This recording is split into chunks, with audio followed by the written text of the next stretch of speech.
High দর্শক, আরেকটি রত্ন পেতে যাচ্ছেন বাংলাদেশ ফুটবলে।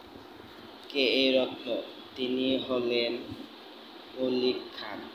মল্লিক খান মূলত তার বাবার দিক থেকে বাংলাদেশি রক্ত বহন করেন।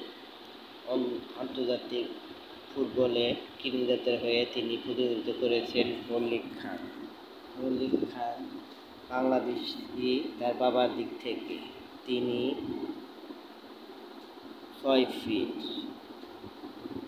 পজিশন সেন্টার মিডফিল্ডে খেলেন Mallik Khan. Club Tunisian Slovakia first tier. Mallik Khan আসলে তিনি মাঠ অত্যন্ত মাঠে দিয়ে রাখতে পারবেন। মল্লিক খান ত্রিনিদাদ টোবাগোর মতো দলে প্রতিনিধিত্ব করেছেন।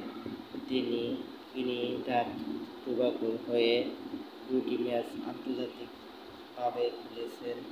মল্লিক খানকে তাই পেতে কিছুটা কঠিন হলেও তিনি ত্রিনিদাদ টোবাগোর মতো দলে হয়ে খেলেছেন, যারা মাঝে মাঝে বিশ্বকাপে অংশগ্রহণ করে। তাই ভাবুকের উচিত মল্লিক খানকে অফার দেওয়া, যাতে তিনি বাংলাদেশের দলে হয়ে খেলেন। মল্লিক খান বাংলাদেশ দলে খেললে তিনি বাংলাদেশ দল আরও শক্তিশালী হবে তার খেলার মাধ্যমে। মল্লিক খান স্লোভাকিয়ার মতো ইউরোপ লিগে খেলেন। স্লোভাকিয়া ইউরোপের একটি দেশ এবং সেখানে ইউরোপের মতো খেলাধুলা ফুটবল প্রতিযোগিতা হয়।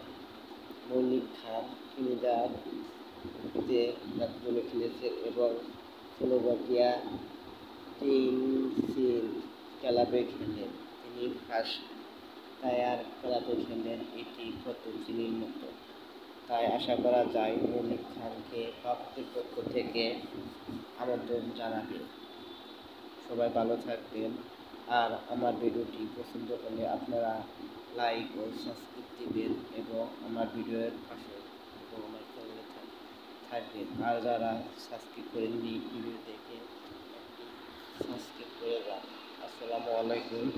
সবাই ভালো থাকবেন এবং পরবর্তী ফুটবলের কোনো আপডেট পেলে তা আপনারা আমার ভিডিওর মাধ্যমে পাবেন।